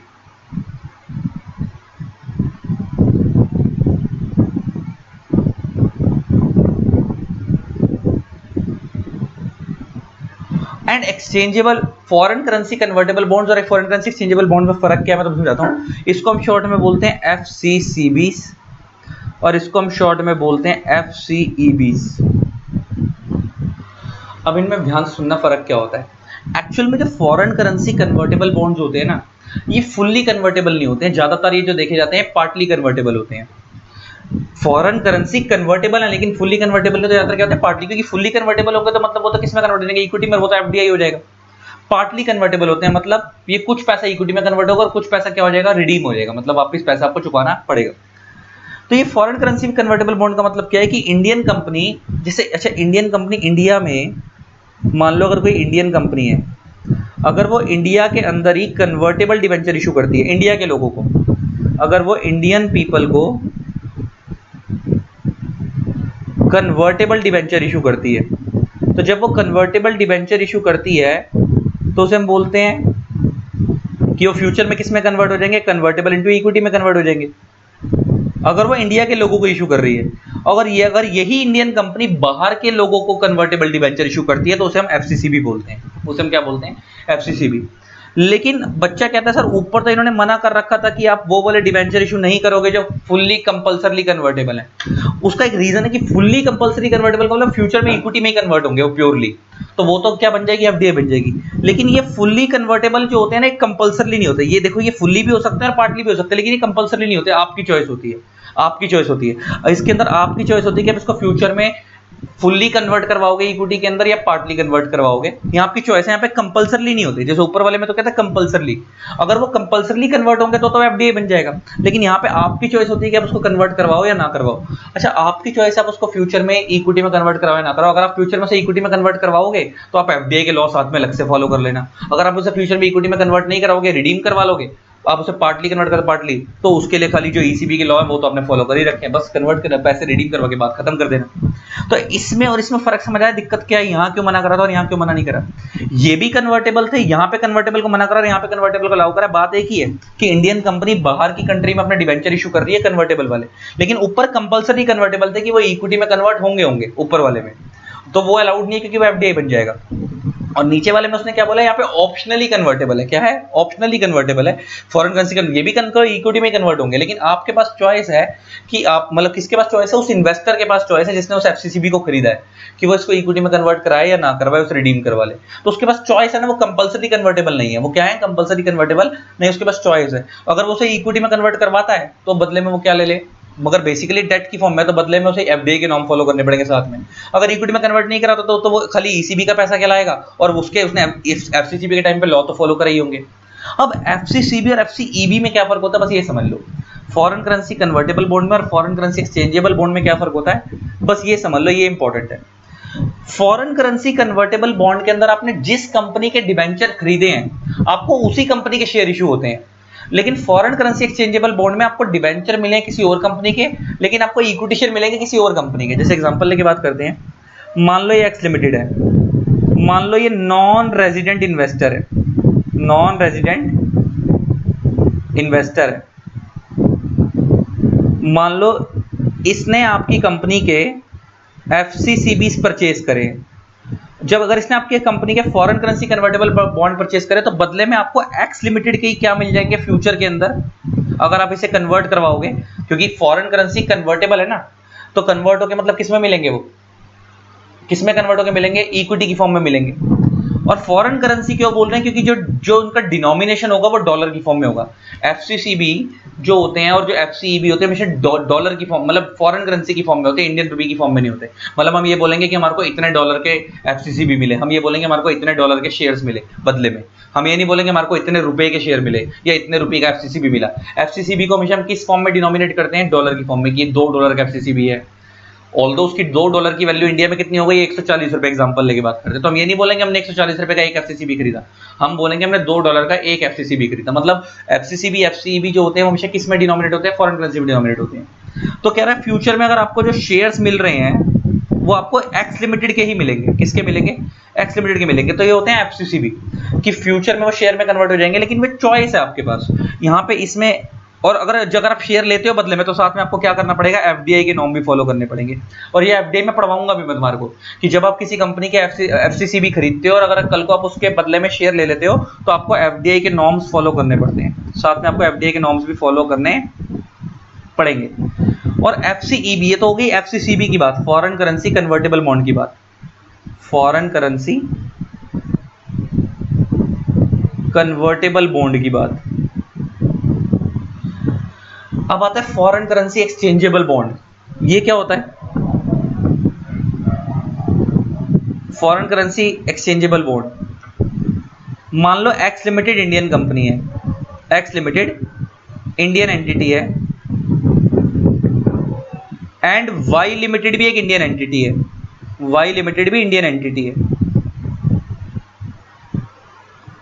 और ये दोनों आपस में ग्रुप कंपनी है, मतलब इन दोनों के मालिक एक ही हैं, दोनों के मालिक एक ही हैं। मान लो ये फॉरेन इन्वेस्टर्स हैं, फॉरेन इन्वेस्टर्स हैं, ये फॉरेन इन्वेस्टर्स इस कंपनी के एफसीईबी खरीदते हैं, फॉरेन करेंसी एक्सचेंजेबल बॉन्ड खरीदते हैं। क्या खरीदते हैं, फॉरेन करेंसी एक्सचेंजेबल बॉन्ड खरीदते हैं। तो इनको फ्यूचर, अच्छा नाम से clear, foreign currency exchangeable bond की मतलब अभी ये जो बॉन्ड है इनके बदले में वो क्या मिलेगा, आपको इक्विटी मिलेगी, एक्सचेंज होकर क्या मिलेगा, इक्विटी मिलेगी। लेकिन जो इक्विटी आपको मिलेगी ना, वो आपको इस कंपनी की नहीं मिलेगी, वो आपको दूसरी कंपनी की मिलेगी। तो ये कंपनी क्या करती है, इनके साथ एग्रीमेंट करके लिखवा देती है कि फ्यूचर में आपको इस एफसीबी के अगेंस्ट, इस एफसीबी के अगेंस्ट फ्यूचर में आपको हम क्या दे देंगे, फ्यूचर में आपको वाई लिमिटेड के शेयर्स इशू कर देंगे, shares of Y limited issue कर देंगे। तो आपको फर्क समझ आया एफसीसीबी में और एफसीईबी में। एफसीसीबी के अंदर जिस कंपनी के आपने अंदर इन्वेस्ट करा है, आपको बदले में एफसीसीबी खरीदे हैं, convertible debenture. FCCB is nothing but convertible debenture, ऐसे समझो कि एफसीसीबी एक कन्वर्टेबल डिबेंचर ही है। तो जिस कंपनी के अपने एफसीसीबी में कन्वर्टेबल डिबेंचर खरीदे हैं, जिस कंपनी के, फ्यूचर में आपको उसी कंपनी के शेयर मिलेंगे।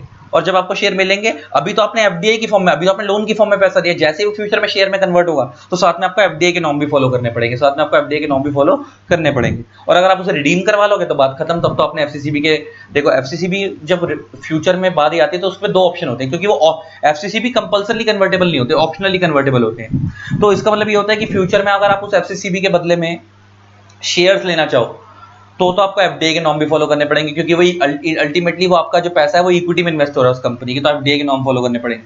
अगर आप फ्यूचर में उसका बदले में पैसा अपना वापस मांगते हो, जो आपने इन्वेस्ट करा था वही पैसा वापस मांगते हो, तो आपने ईसीबी के नॉर्म, फिर वो खाली ईसीबी ट्रीट होगी और आपने ईसीबी के नॉर्म तो फॉलो कर ही होंगे। और एफसीईबी में क्या फर्क है कि इसमें भी आपको एफसीईबी के बदले में फ्यूचर में शेयर्स ही मिलेंगे, मतलब मगर जिस कंपनी में आपने एफसीईबी में इन्वेस्ट करा था उस कंपनी के नहीं मिलेंगे, वो कंपनी आपको किसी दूसरी कंपनी के दिलवाएगी। तो ये होता है एफसीसीबी और एफसीईबी में फर्क। तो फॉरेन करेंसी कन्वर्टेबल बॉन्ड क्या होता है, फॉरेन करेंसी एक्सचेंजेबल बॉन्ड क्या होता है, फर्क समझ आ गया। आगे ना जाके मैं तुम्हारे को जब ये पैराग्राफ खत्म होगा ना यहाँ पे, तो यहाँ पे एक डिफरेंस लिखवा दूंगा नीचे की तरफ, यहाँ पे इस तरफ एक डिफरेंस लिखवा दूंगा अभी तुम्हारे को, एफसीसीबी और एफसीईबी में फर्क क्या होता है। और लास्ट होता है फाइनेंशियल लीज, मतलब बेसिकली आपने अपनी कोई चीज लीज पे दी और बाहर से आपको पैसा मिल रहा है लीज पे, लीज का मतलब किराए पे दिया और बदले में आपको क्या मिल रहा है, फाइनेंस मिल रहा है वहां से, तो वो भी क्या है, लोन की फॉर्म में पैसा आ रहा है। तो ये सारा पैसा क्या है, जो ईसीबी की फॉर्म में, तो मतलब बाहर से आप इन फॉर्म में जब आप पैसा लोगे तो वो क्या कहलाएगा, ईसीबी कहलाएगा। और नीचे वो बता रहा है कि एफसीसीबी क्या होता है और एफसीईबी क्या होता है, तुम्हारे को मैंने बता ही दिया है ना। बदले में देखो वो कह रहा है एफसीसीबी और एफसीईबी के बदले में आपको क्या मिलते हैं, उस कंपनी के ऑर्डिनरी शेयर मिलते हैं। क्या मिलते हैं, ऑर्डिनरी शेयर का मतलब क्या होता है, इक्विटी शेयर्स। लेकिन मैंने तुम्हारे को बताया कि ऊपर ये बोल रहा था कि आपको, आप ऐसे बॉन्ड इशू नहीं करोगे जो कंपलसरी कन्वर्टेबल होंगे, और नीचे कह रहा है कि आप कर सकते हो। तो फर्क समझ आ दिया ना मैंने क्या, कि ऊपर जो बॉन्ड इशू हो रहे थे वो फुल्ली एंड कंपलसरी कन्वर्टेबल थे, लेकिन एफसीसीबी और एफसीबी जो होते हैं वो फुल्ली कन्वर्टेबल तो हो सकते हैं, लेकिन वो कंपलसरी कन्वर्टेबल नहीं होते, वो ऑप्शनली कन्वर्टेबल होते हैं। तो अभी इनिशियली तो इसका मतलब वो डेट की फॉर्म में इशू हुए हैं, फ्यूचर में वो किस में कन्वर्ट हो सकते हैं, इक्विटी में हो भी सकते हैं और नहीं भी। लेकिन यहाँ तो आपके जो डिबेंचर है वो कंपलसरी कन्वर्टेबल, मतलब फ्यूचर में इक्विटी में कन्वर्ट होंगे होंगे, तो मतलब ये तो प्योरली देखा जाए तो from the day one FDI है, तो इसलिए उसको यहाँ से ईसीबी के नाम से बाहर कर दिया, आप सीधा एफडीआई के लॉ फॉलो करो। लेकिन इनको ईसीबी के नाम से बाहर क्यों नहीं करा, इनको ईसीबी के नाम से बाहर क्यों नहीं करा, क्योंकि ये अभी इनिशियली तो ये लोन ही है, फ्यूचर में ईसीबी लोन में मतलब इक्विटी में कन्वर्ट हो भी सकता है और नहीं भी। ठीक है, ये बात खत्म हो गई। अच्छा, नीचे बता रहा है एफसीसीबी और एफसीईबी क्या होता है, ये तुम्हारे को मैंने समझा ही दिया है, सीधा उसका डिफरेंस जो होता है वो तुम्हारे को भी लिखवा दूंगा। अच्छा, अब यहाँ पे आते हैं, तो यहाँ ना सब कुछ सेम है, यहाँ पे सब कुछ सेम है, बस कुछ चीजें बाहर हैं। देखो, जैसे लोन वाला पॉइंट यहाँ भी है, अगर आप इंडियन रुपये में ईसीबी लोगे तो आप इंडियन रुपये में अगर ईसीबी लेते हो तो आप कौन कौन सी फॉर्म ऑफ ईसीबी हो सकती है, लोन की फॉर्म में ले लो, वही बॉन्ड वगैरह की फॉर्म में ले लो, अब वही अदर देन कंपलसरी और फुल्ली कन्वर्टेबल वाला, वो तो यहाँ भी आ गया है ना, अदर देन कंपलसरी और फुल्ली कन्वर्टेबल, इसका लॉजिक मैंने समझा दिया, सेम वहां पे भी था और यहाँ भी है। अच्छा, इसके अलावा ट्रेड क्रेडिट वाला पॉइंट वहां भी था और यहाँ भी है, फाइनेंशियल लीज वाला पॉइंट वहां भी था, यहाँ भी है, और साथ में एक आ रहा है plain vanilla rupee denominated bonds, इसको हम बोलते हैं वेनिला बॉन्ड्स।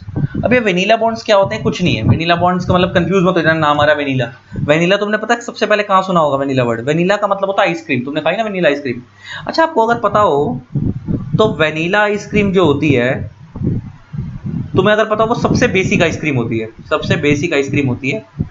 अगर आप ये मतलब हर आइसक्रीम का जो बेस होता है ना, वो वेनिला आइसक्रीम होता है। अगर तुम इसी वेनिला आइसक्रीम में चॉकलेट ऐड कर दोगे तो ये चॉकलेट आइसक्रीम बन जाएगी।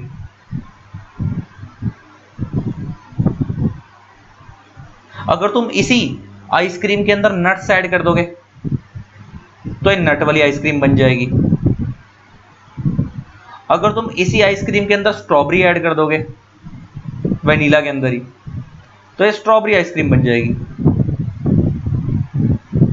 इसका मतलब हर आइसक्रीम का जो बेस होता है वेनिला ही होता है।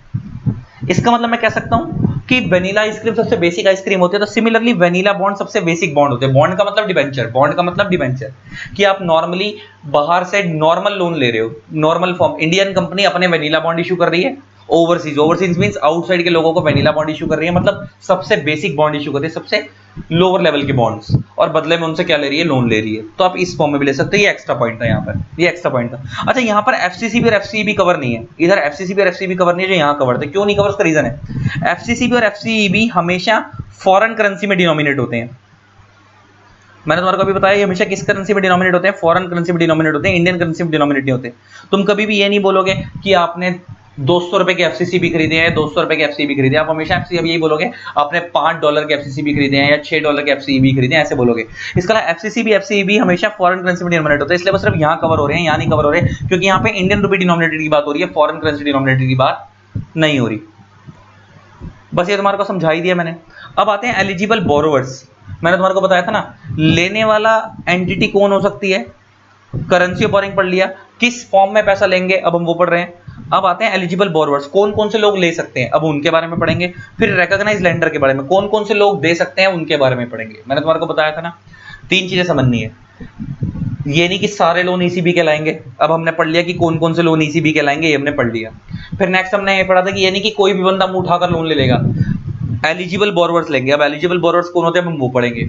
फिर तीसरा, ये नहीं कि कोई भी बंदा मुंह उठाकर लोन दे देगा, रिकॉग्नाइज लेंडर लोन देंगे। अब रिकॉग्नाइज लेंडर कौन हो सकते हैं हम उनके बारे में भी पढ़ेंगे। इसका तुम समझ आ रहा हो कि भाई साहब ऐसा नहीं कि ईसीबी का मतलब कुछ भी है, देने वाली एंटिटी भी रिकॉग्नाइज होनी चाहिए, लेने वाली एंटिटी भी एलिजिबल होनी चाहिए। ये नहीं कि मुंह उठाकर कोई भी ले रहा है और मुंह उठाकर कोई भी दे रहा है, पहली बात। दूसरी बात, ये नहीं कि हर तरीके का लोन ईसीबी है, कौन कौन सा लोन ईसीबी है और किस वजह से माना जाता है, मैंने तुम्हारे को ये भी बता दिया। अब एलिजिबल बोरोवर्स पढ़ते हैं कौन कौन है, एलिजिबल बोरोवर्स पढ़ते हैं हम कौन कौन है। इसमें कौन कौन आएंगे देखना।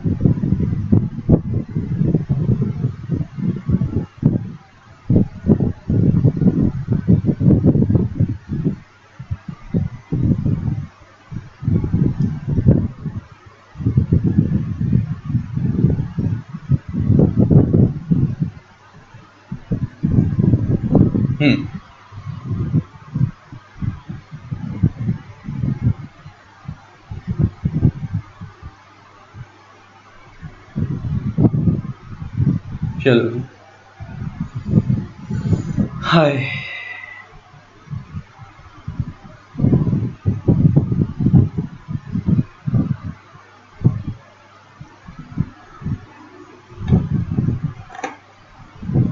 रीड करो। अब एलिजिबल बोरोवर्स कौन कौन होते हैं हम उनके बारे में पढ़ते हैं। क्या रहा, पहला क्या रहा है, all entities eligible to receive FDI. ये तो बात ही खत्म कर दी। इसका तुम्हें इस वाले पॉइंट की रेफरेंस कहां पे पढ़नी है, एफडीआई में। जब तुम एफडीआई वाला चैप्टर करोगे वहां तुम्हारे को मैंने बताई हुई है बात। एफडीआई वाले चैप्टर में ये कह रहा है कि जिन जिन एंटिटीज को एफडीआई लेना अलाउड है, एफडीआई के चैप्टर में हमने पढ़ रखा है कि किन किन एंटिटीज को एफडीआई लेना अलाउड है। कह रहा है जिन जिन एंटिटीज को एफडीआई लेना अलाउड है उन एंटिटीज को ईसीबी लेना भी अलाउड है। तो पहला पॉइंट सिर्फ इतना ही है। तो हम पढ़ रहे हैं ना एलिजिबल बोरोवर्स। एलिजिबल बोरोवर्स में कौन कौन से लोग ईसीबी ले सकते हैं। तो पहला पॉइंट इतना कह रहा है, जो एंटिटीज को एफडीआई पॉलिसी के अंदर एफडीआई लेना अलाउड है उन एंटिटीज को ईसीबी पॉलिसी के अंदर ईसीबी लेना भी अलाउड है। पहला पॉइंट इतना ही खत्म हो गया। तो एफडीआई की लिस्ट चैप्टर में पढ़ा हुआ हमने कि एफडीआई में कौन कौन सी एंटिटियों को एफडीआई लेना अलाउड है, तो उन्हीं सारी एंटिटियों को ईसीबी लेना भी अलाउड है। उसके अलावा कुछ एक्स्ट्रा एंटिटियां हैं जो वहां कवर नहीं थी एफडीआई वाले चैप्टर में, जो यहां कवर है, ये वाली। Further the following entities are also eligible to raise ECB. पहला, पोर्ट ट्रस्ट। अच्छा, पोर्ट होते हैं ना जहां पे शिप आते हैं, उस पोर्ट को जो केयर करते हैं पूरा, उनको बोलते हैं ट्रस्ट, पोर्ट ट्रस्ट। जो एक ट्रस्ट होती है जो उनको केयर करती है, तो पोर्ट ट्रस्ट ईसीबी की फॉर्म में पैसा ले सकती है। Units in cells. अच्छा, आपको पता होगा स्पेशल इकोनॉमिक जोन में, स्पेशल इकोनॉमिक जोन आपको सबके बारे में पता है, अपने स्पेशल इकोनॉमिक जोन का अलग से आपके कोर्स में चैप्टर भी है। स्पेशल इकोनॉमिक जोन आपको पता है कि हमारी भारत सरकार, कुछ एरिया ऐसे होते हैं जो ग्रोथ नहीं हो रही होती, जिन एरिया की ग्रोथ नहीं हो रही होती, उन एरिया को स्पेशल इकोनॉमिक जोन डिक्लेयर कर देती है कि मतलब ऐसा जोन जहां पे उन जोन्स को इकोनॉमिक बेनिफिट्स मिलेंगे, मतलब benefit in terms of money मिलेंगे। और जो भी लोग अपनी उस सेज के अंदर अपनी फैक्ट्री खोलते हैं, कंपनी खोलते हैं, उनको हम बोलते हैं यूनिट्स, यूनिट्स इन सेज। वो फैक्ट्री, वो कंपनी, वो सब क्या यूनिट्स। तो जो सेज में जो बनी हुई यूनिट्स हैं वो लोग भी ईसीबी ले सकती हैं। सिड भी, small industrial development bank of India, ये ईसीबी ले सकता है ना। ये आईडीबीआई, इंडस्ट्रियल डेवलपमेंट बैंक का छोटा बैंक है सिडबी। और Exim bank, export import bank of India. मतलब समझो इसका मतलब ईसीबी कौन कौन लोग ले सकते हैं इंडिया के अंदर, वो सारे लोग जिनको एफडीआई लेना अलाउड है वो ले सकते हैं यहाँ पे ईसीबी। प्लस के अलावा ये 4 लोग एक्स्ट्रा ईसीबी ले सकते हैं। तो ये एलिजिबल बोरोवर्स है। अच्छा, इन वाली एंटिटीज के अंदर इंडिविजुअल्स भी आते हैं। एफडीआई तो इंडिविजुअल को लेना भी अलाउड है, कंपनीज को भी लेना अलाउड है, पार्टनरशिप्स को भी लेना अलाउड है, सोल प्रोप्राइटरशिप को भी लेना अलाउड है। एफडीआई के चैप्टर में आप पढ़ोगे कि एफडीआई तो सब लोग ले सकते हैं, सोल प्रोप्राइटर भी ले सकते हैं, कंपनी भी ले सकती हैं, पार्टनरशिप भी ले सकती हैं। तो देखिए जो एंटिटीज एफडीआई ले सकती हैं वो सब ईसीबी भी ले सकती हैं, वो यहाँ भी कवर है। प्लस उसके अलावा ये 4 लोग एक्स्ट्रा ईसीबी ले सकते हैं जो एफडीआई में कवर नहीं थे लेकिन यहाँ कवर है। अब हम अच्छा ये तो हम कौन सा पढ़ रहे हैं, एलिजिबल बोरोवर्स कौन से वाले, जो फॉरेन करेंसी डिनोमिनेटेड ईसीबी ले रहे हैं। अब हम पढ़ेंगे एलिजिबल बोरोवर्स वो वाले जो इंडियन रुपी डिनोमिनेटेड ईसीबी लेंगे। जो कौन सी डिनोमिनेटेड ईसीबी लेंगे, इंडियन रुपी डिनोमिनेटेड ईसीबी लेंगे।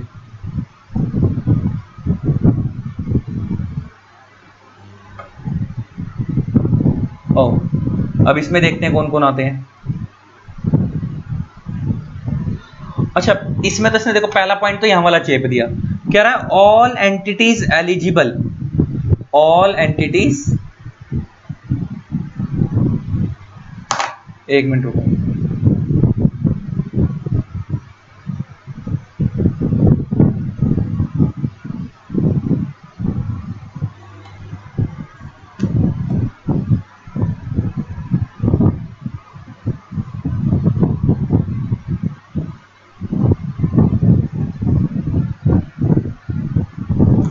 एक मिनट। हाँ तो अब देखो क्या कह रहा है, पहला पॉइंट क्या कह रहा है, all entities eligible, all entities eligible to raise foreign currency ECB. देखो ये वाली है, वो ये वाली फॉरेन करेंसी ईसीबी वाली है। तो कह रहा है ये जो सारी हैं ये वाली वो यहां भी ले सकती है, मतलब वो यहां भी ले सकती हैं। ये तो ए वाली हो गई ना सारी, यही सारी हो गई, ये सारी पहली वाली और दूसरी वाली। मतलब ले दे कि पहला पॉइंट में इसने इतना कवर कर दिया, मतलब यही वाला रिपीट कर दिया इसने, ऐसे समझाया तुम्हारे को। देखो हम ये पढ़ रहे थे कि फॉरेन करेंसी की फॉर्म में ईसीबी कौन कौन ले सकता है, तो हमने ये पढ़े थे, तो हमने ये लोग पढ़े थे फॉरेन करेंसी की फॉर्म में ईसीबी कौन कौन ले सकता है, तो हमने ये लोग पढ़े थे कौन कौन से। एक तो वो लोग जो एफडीआई ले सकते हैं वो, और दूसरे वो लोग ये जो 4 लोग हैं। अब हम पढ़ रहे हैं कि इंडियन करेंसी की फॉर्म में ईसीबी कौन ले सकता है, तो कह रहा है पहला पॉइंट तो कह रहा है कि जो लोग फॉरेन करेंसी की फॉर्म में ईसीबी ले सकते हैं, मतलब ये वाले लोग, कह रहा है ये लोग इंडियन करेंसी की फॉर्म में भी ईसीबी ले सकते हैं। पहला तो यही कवर हो गया। प्लस इसके अलावा और कौन लोग इंडियन करेंसी की फॉर्म में ईसीबी ले सकते हैं, माइक्रो फाइनेंस कंपनी जो होती हैं, नॉन प्रॉफिट कंपनी जो इंडिया में काम करती हैं, वो सब भी इंडियन करेंसी की फॉर्म में ईसीबी ले सकती हैं। तो ये अलग हो गए। तो ये हो गए फॉरेन करेंसी वाले एलिजिबल बोरोवर्स, ये हो गए इंडियन करेंसी वाले एलिजिबल बोरोवर्स जो ईसीबी ले सकते हैं। तो अब हमने 2 चीजें सीख ली कि हम कौन कौन सी फॉर्म में पैसा लेंगे तो ईसीबी माना जाएगा, हमने ये सीख लिया। और कौन कौन से लोग ईसीबी ले सकते हैं, हमने ये सीख लिया। अब हम ये देखेंगे कि कौन कौन से लोग दे सकते हैं ईसीबी, हम उनके बारे में पढ़ेंगे। लेकिन उनके बारे में पढ़ने से पहले अब मैं तुम्हारे को वो करवाऊंगा, क्या कहते हैं एफसीसीबी और एफसीबी, जो मैंने तुम्हारे को बताया डिफरेंस है, मैं यहाँ पे पहले वो डिफरेंस लिखवाऊंगा, उसके बाद फिर रिकॉग्नाइज्ड लेंडर्स के बारे में पढ़ेंगे।